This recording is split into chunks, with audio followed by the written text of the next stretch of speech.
Well, good day and welcome to you. It is August the 11th, and I do hope that wherever you are, whenever you happen to be listening to this video, you're having a wonderful day. Now, if you're new to Search for Science, my name is Gary Willing. I want to welcome you to this channel and just tell you briefly about what we talk about. We talk about the emergence of Maitreya and the Masters of Wisdom. We talk about why are the Masters coming back now? Why is it important that they do so at this particular time? And of course, what does it mean for you and everyone else that they're doing this? Now, if you have any questions about what we talk about after hearing one of these videos, the best way to get your question to me, if you want me to try to answer it, is to post your question in the comment section of this video or any of the other videos. You can also email me at searchforscience@mail.com. That's another way of doing it. I do enjoy questions because they help to formulate the next video about what we talk about. Perhaps we all can see some value in the answers and learn more about it and so forth like that. So I do welcome questions. If you post comments and they're relevant and I think that they'll add to the discussion, well, we can discuss it as well in that way too. Now, if you're somebody that just wants to kind of go off on your own and answer your own questions, I'm perfectly happy with that as well.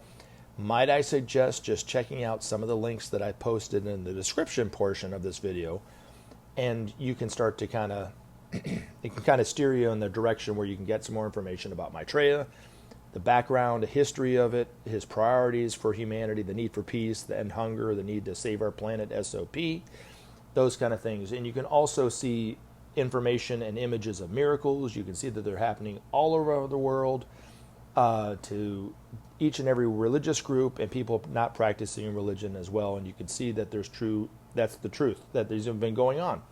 And you can kind of make up your own mind whether this information has any relevance to you or not. So now, in this particular video, I invited a friend of mine who's spoken a few times. Her name is Betsy Whitfield, to come and talk to us. And we're going to talk about something I think is quite important to what's going on today. The sword of cleavage. Jesus mentioned it in the Bible. I come not to bring peace, but to bring a sword. Did he not? To set father against son, brother against brother, neighbor against neighbor. What does it mean, and how does that pertain to what's going on today? Perhaps it has to do with why we are so divided in our thinking and so forth, politically, economically, socially, racially, and so forth. So without further ado, I'll bring Betsy on, and we'll talk more about it and discuss it. Hopefully it will have some Betsy, value. you there? I am. Sweet. I didn't drop the call. All right. Well, I've interviewed Betsy Whitfield a couple times on this channel and got a wonderful response from a lot of the listeners about what we talked about. It's been a few weeks, maybe even a few months at this point. Now I'm going to bring her back on, and we're going to talk about something that I think really we should talk about. It's the sword of cleavage. Now, the reason why I want to talk about this is based on what's going on in the world today, between right and left politics, between the economic divisions that are going on. But it seems like everything is just dividing people's types of thinking to where we're almost a purely polarized society. Wouldn't you agree, Betsy? Yes, and I think across the world it's happening. We just know more about it here. Yeah, and it's just becoming so clear that there are two different types of thinking on everything. It just seems like every little aspect of life, we all have our own opinions, and we're just kind of, the field is being cleared, in a lot of ways. And the reason why I wanted to talk about it, and it's funny because talk about the serendipity of this. I had planned on talking with you, Betsy. We had kind of scheduled an interview, and it got pushed back and pushed back. Right. And I was talking with my mother, who is a middle-of-the-road Methodist, and politically she's in the middle of the road. Couldn't be more centrist. And what's happening that she's seeing is she's becoming more and more polarized in her views politically, for instance, and so forth, especially politically. Mm-hmm. And she's quite concerned about what's going on in the world. And I just happened to read this article to her, and my mother doesn't really necessarily, she's not 100% on board with this information, but she's open to it when I talk to her. And after I got through reading it, she was like, wow, that's powerful, because I think it explains clearly what's going on in the world today, but it also it gives a greater sense of hope that we are going to eventually get through this. And that's why I love this article so much. Out of all the articles that Benjamin Creme's master wrote, it's very hard to pin down my favorite. I would say The Son of Man is my favorite, and then this would be my number 2 because it really talks about what's going on in the world today, hands down. Now, you had just mentioned to me, and I didn't really think about it from this perspective, but 2011 was when this article was written. And do you want to repeat what you just told me about how big the year was in 2011? I'll let you say. You wanted me to say it, but I'm gonna let you say it because it was your observation of it. Well, I think we'll agree. I'm just looking here at a website called thepeoplehistory.com about what happened in 2011. Well, we had the Arab Spring. So many of the Arab countries were protesting. Remember Tahrir Square in Egypt? Absolutely. And then we had Occupy Wall Street protests in America. We all remember those. Those were really, really big ones. Burma, for example, which has retreated back into its authoritarianism at great cost to the people. But back then, Burma was protesting and had made moves toward democracy back then, and Aung San Suu Kyi was released from house arrest. She'd been arrested for 15 years. She was the great leader of the democratic forces there. They did end Osama bin Laden, which we have heard from Benjamin Creme was not Osama bin Laden, but his cousin, which is a whole nother story. Yeah, we'll have to talk about that in a whole other video. Yeah. And so there was rioting in London. There was a lot of protests that really began major in 2011. Which was 10 years ago this year. Now that I'm thinking about it, I mean, I don't have to do much math to think about it, but I wasn't really thinking about it from that perspective. It's been a full decade. I mean, a lot's happened, Well, it's appropriate to look back then from this. Exactly. And the other thing I was just going to say before I read this too is I remember if we could go back in time, Betsy, and sit at the conference in San Francisco and talk about how divided the world was then, we would probably have agreed that it couldn't have gotten much more divided. Right? Yes. And yet how much more divided it's become. I mean, it really is just insane. Well, it's entrenched now. Yes. I mean, people are getting their pitchforks out. I know, right? So without further ado, let me read this, and then we'll discuss it further and maybe have extrapolate some different ideas on it, and we can get a better understanding of this information in this way. So you ready? I am. All right. Now, this is entitled Creating the Sword of Cleavage, and it was written by Benjamin Creme's master in September of 2011. It was published in Share International in October 2011. Now, I do need to say this too, a couple things. First of all, it is far better for any one of us to read this on your own. You can absorb the words a lot better than just hearing me try to read it out. The other thing too is, even if you don't believe in these masters, don't believe in anything that we talk about, you can still, I think, get value from these articles, this article and other articles that I read coming from his master. So you don't have to believe it in the way that Betsy and I believe in the source of which it's coming from for it to really, I think, have an impact on your life and perhaps even more so give you hope about what's, lying ahead for all of us. So hopefully we'll listen to it from that perspective. From time to time, there appears among men a figure who embodies the best or the worst that men can show. These individuals become the most loved or the most hated of men. In either case, they usually draw to themselves many followers or devotees. Such figures have enormous magnetic appeal for the majority of men, or on occasion are an inspiring example of destructive power on a large scale. The history books are full of examples of both types. Today, in large numbers, many examples of both types are manifesting worldwide. The effect of this manifestation is to set before humanity two opposing lines of action, and so create the tension of choice, which will determine the future of the race. In biblical terms, this is the, quote, sword of cleavage, unquote. For many years, the energies emanating from and directed by Maitreya have sought to create such confrontation of opposites.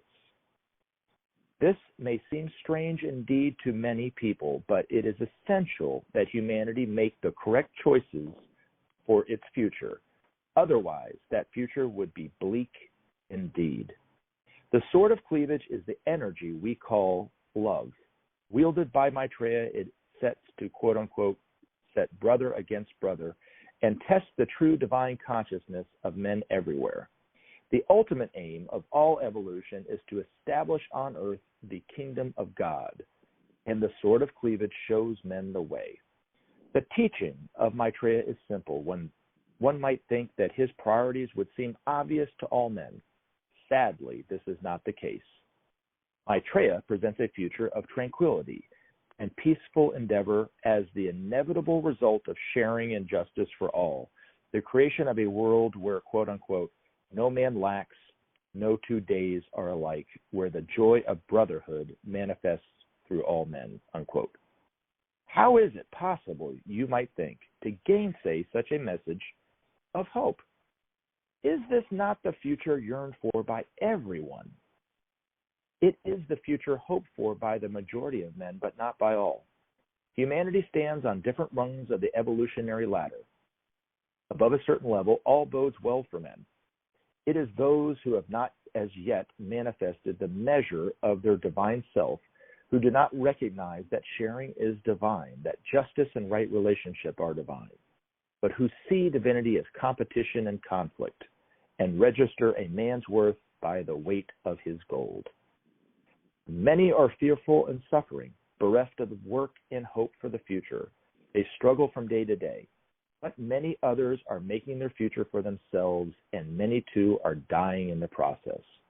Throughout the world, men are awakening to the possibility of a better life with freedom and justice at its heart. Have no fear. The people's voice is rising, and like a contagion, affecting more and more. Maitreya stands behind those who live or die for the truth of freedom, justice, and the unity of man. The young lead the way, and the future is for them. Quoth the master, as they said, about Picasso. Wow. Yeah. Quite to me, that's, I don't know what we can say about this, but we're going to try, aren't we, Betsy? We're going to try to add a little bit to the talk. Yes, we'll give it our best. Give it a good college try. May not be great, but we'll do it. I know, right? So the one thing that I do want to talk about real quick, and we can kind of, discuss a little bit further, is the sword of cleavage was of course a symbol that Jesus used in the Bible, where he said, I come not to bring peace, but to bring a sword, right? To set brother against brother, father against son, or I guess mother against daughter, neighbor against neighbor. And I know people today have used this as a quote against what they think Maitreya is the Antichrist, saying that here this man is speaking peace, but yet Jesus said he doesn't come to bring peace. He comes to bring a sword, So perhaps we could start there, because I think that's one of the, maybe not the biggest misinterpretations in the Bible, but it certainly is a misinterpretation that people have of their own scriptures based on what Jesus said. Right. Right. Wouldn't you agree? I would. Peace is not what we're all about necessarily at this particular time. That's the point of this article, and that is, in order to create peace,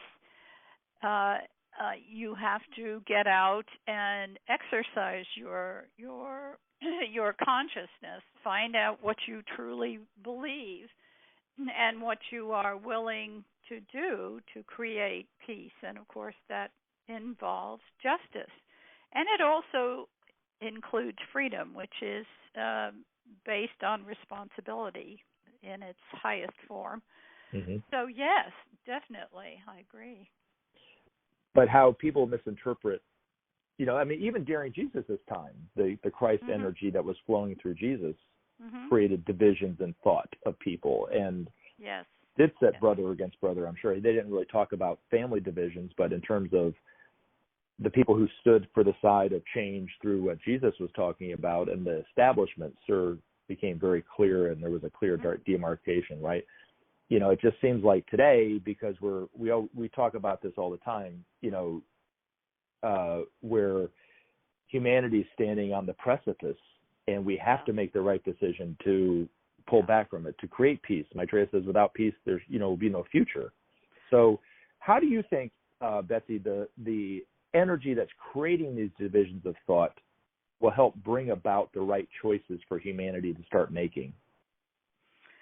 Well, I think people will decide, because I think people will decide ultimately when they grow weary of this battle, they will sit down and they will decide what they really think about it. And I think that will bring people to the awareness of the basic human needs for all people, regardless of who you are, and that in unity of purpose to create a world in which those needs are met is something that people will choose. And I think Maitreya realizes that, can see it in the higher ethers. And so I think that's really what the point of it is.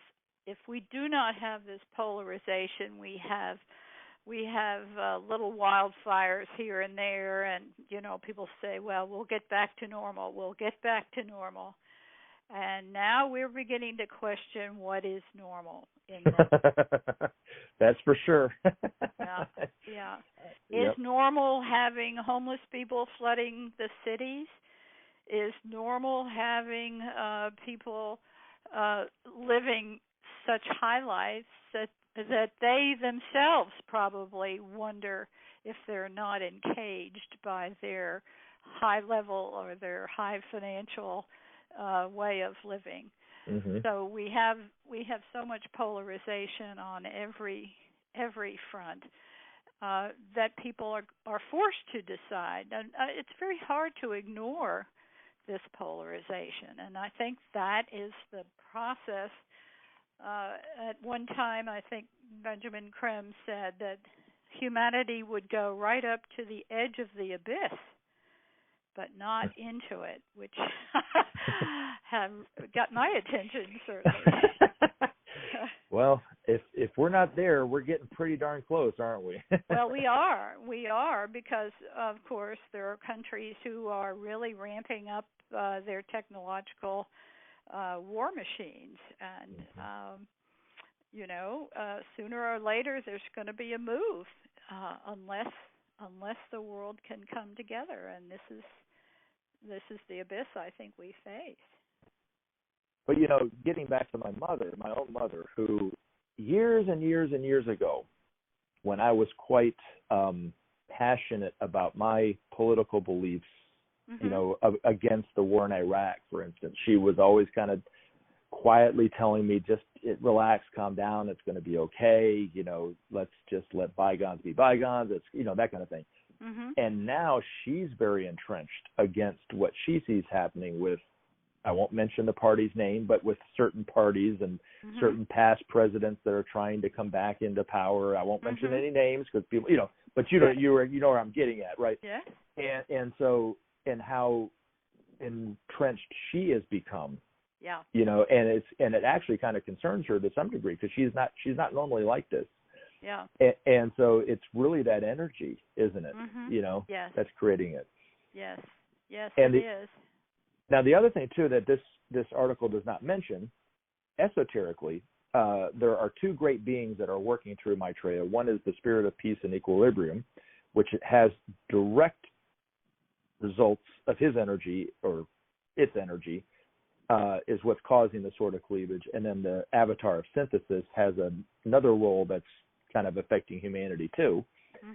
But the one thing we could talk about, too, is in relation to the law of cause and effect, and how that energy from the avatar of peace and equilibrium, and I'm sorry, the spirit of peace and equilibrium, excuse me, don't mean to offend any higher avatars that aren't even living in the solar system, but by calling them the wrong name. But anyway, works within the law of cause and effect. What you sow shall you reap. What you put out, you get back in equal and opposite proportions. So perhaps you could touch a little bit about how this, and what's the ultimate aim of this energy, and how is it going to ultimately affect humanity in the not so distant future? Well, the principle that's associated with the avatar of peace and equilibrium is Spirit of Peace and Equilibrium. See, I called him the wrong name too. Well, maybe I did. I don't know. Anyway, I'm kidding. Anyway, excuse me. Anyway, just a minute, please. Mm-hmm.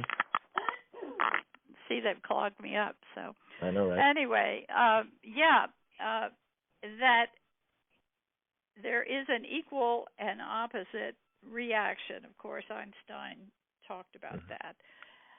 As bad as things get, let's put it in the vernacular, as bad as things get now, with all of the process that's going on, with the energy of the avatars, the future will be as good on the other end of the spectrum. So that doesn't mean that, we should make things worse so they will get better in the future. But it does mean that the process of self-discovery, of self-analysis, of analysis of the purpose of, let's say, a country like America, is the nitty-gritty digging down. What the heck are we doing here in this country? What do we want to do? What does it mean to be an American? I'm just talking, for example, at this country. Mm-hmm. And that is the groundwork for the future emergence of the soul of America, which will express what the people of this country want for Americans, want for the people, all people who live here. Mm-hmm. And therefore it's expressed as, what is the purpose of America? What is our mission as a country? And so without that analysis, without the deep fracturing analysis of what the heck are we doing here? What is this country about? We will not ever reach that high purpose, which is the purpose of this nation. Every nation has a purpose. So to me, that energy is digging deep and forcing people. I mean, we're talking about everyday people who will be the forerunners of this new awareness of what it means to be America and Americans. And that will lead to the manifestation of the soul of this country, which, as we know, is a very high purpose, to bring light to the world.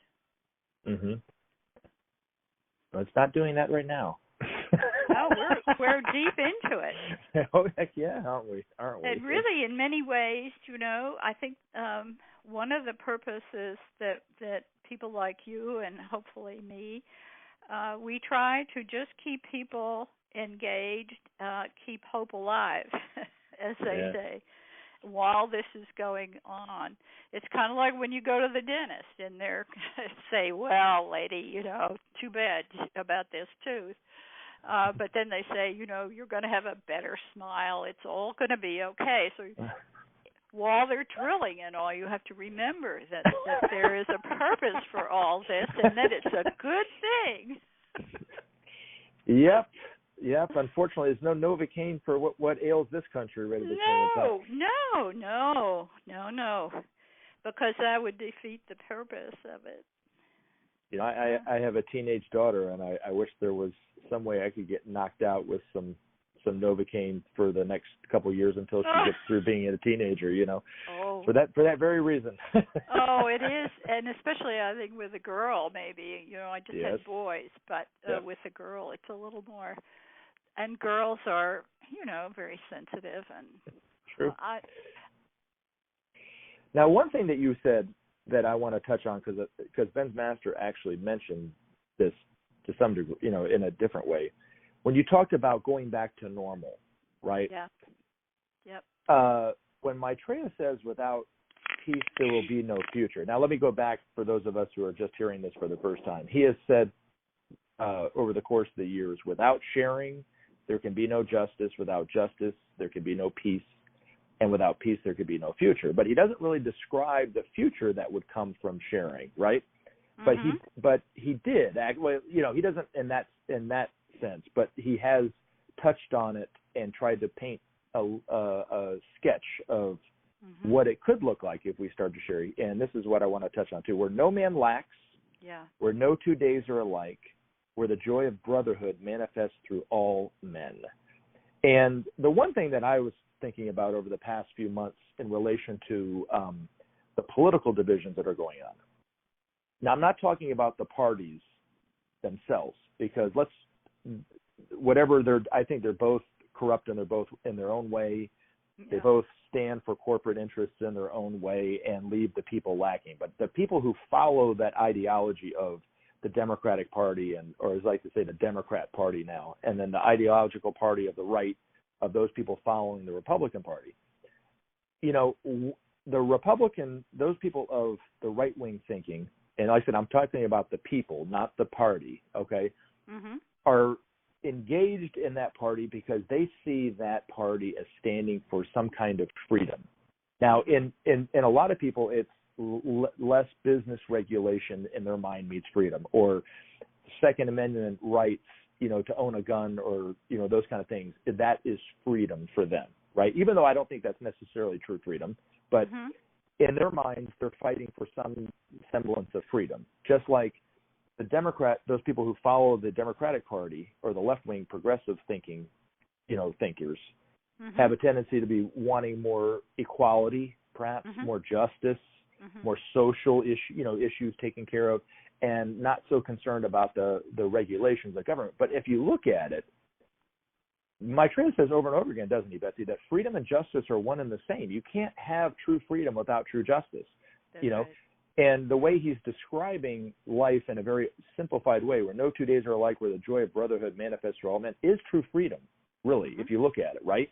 That's You're not true. In this drudgery of life, Doesn't mean you get to say whatever you want to say to whoever you want to say, however you want to say it, no matter how hurtful it is. It doesn't mean that you can make as much money as you want without any kind of oversight or without any kind of repercussions that way, right? He's not talking about that kind of quote-unquote freedom, is he? That's license.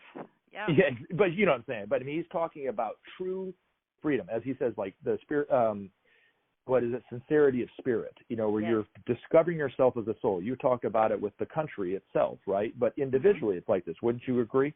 Yes, without question, it's essential. Yeah, and then, those people who are following more of the Progressive Party, they're talking about justice, but none of them are really talking about sharing. Now, are they? They're, for the most part. Good point. That's a good point. And so they need that sharing in order to bring about what they are longing for, which is justice, which I think they both want justice and freedom, but I think that's where the idea, when I think about the sort of cleavage, to me in my mind, I automatically goes right to politics, or political thinkers, and what they're looking for. And I've been racking my brain for months and months and months, like, what do they want? What does each side want?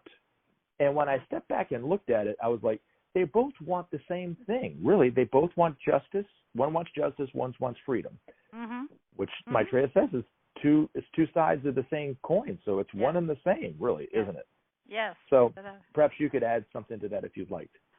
Well, I think you have to mention the media in this and the idea of competition, which is still ingrained in the corporate levels of this country, and which is anathema, really, to the process that we're going through, because there has to be cooperation instead of competition.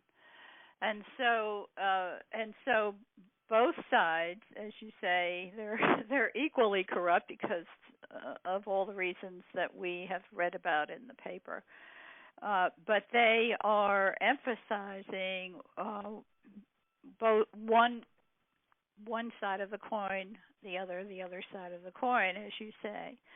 So in order to maintain power, which is, I think, goes back to sort of cleavage, the purpose of political activism is to encourage and maintain a certain political power, which unfortunately for me means that they want to continue with the paycheck and all of the wonderful perks that go with whatever office they hold.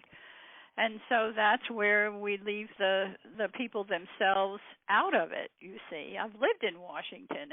It is in fact a bubble, and the rest of the country is perceived to be, well, a little dim, and they'll work it out. We're gonna have our legislation, and they're going to just have to eat it, I guess. So the the people themselves, with all of the protests, and we've gone through these in 2011, Tahrir Square, Occupy Wall Street, the Arab Spring, and many others, is the energy, is the manifestation of Maitreya's love energy. It's the people saying, look, y'all are not doing it, and there is now a discussion of, in America, who runs who. The people are supposed to run the country through their representatives, not the other way around.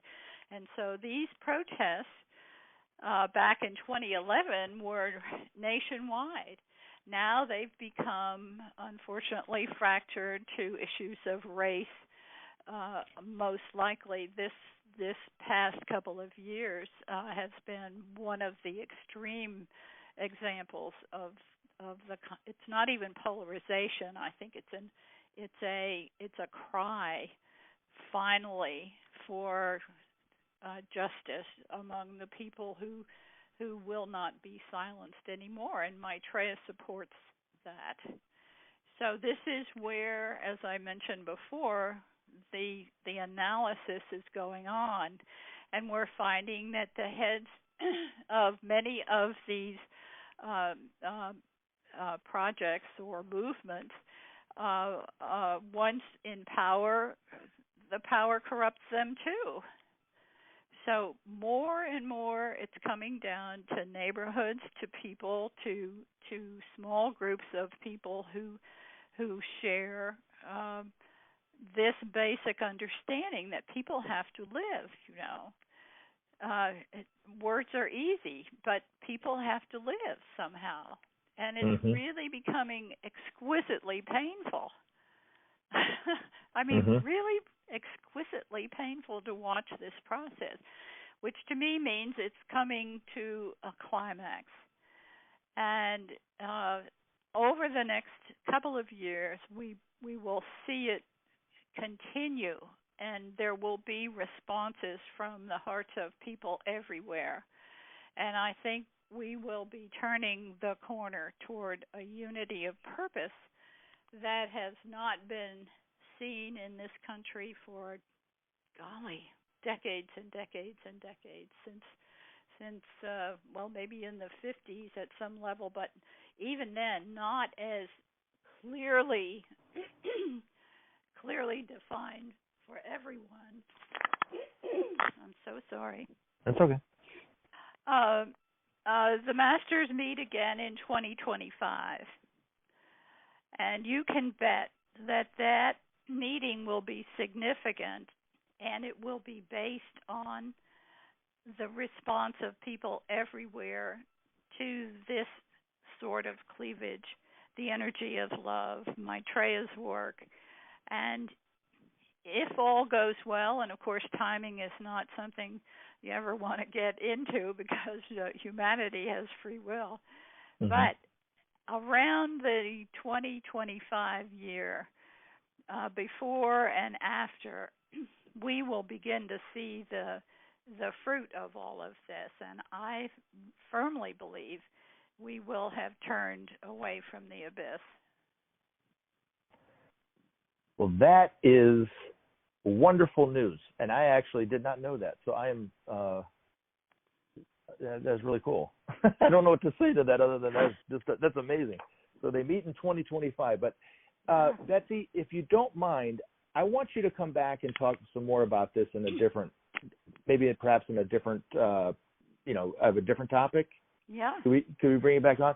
But I want to kind of end it there because I think that is where we should end it in terms of this information. If that's okay with you, unless you have something else you want to say. No, I think we have to hang in there, try to be calm, try to think clearly. Remember that your brothers and sisters live in this world, all over the world, and the problems that you have are worldwide. But we will get through this.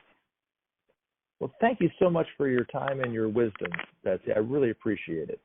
Well, it's been a pleasure, Gary. Absolutely. Sorry, Mike. Sorry, I'm coughing. It's okay. It's okay. The environment is definitely hitting all of us. That's for sure. So, smoke. Yeah. Yep. You take care, Betsy, and we'll talk soon. Okay, Bye-bye. Gary. Thanks. Bye-bye. Bye. Remember to take action and help SOP save our planet. Thanks for listening, and we look forward to talking to you again in future videos.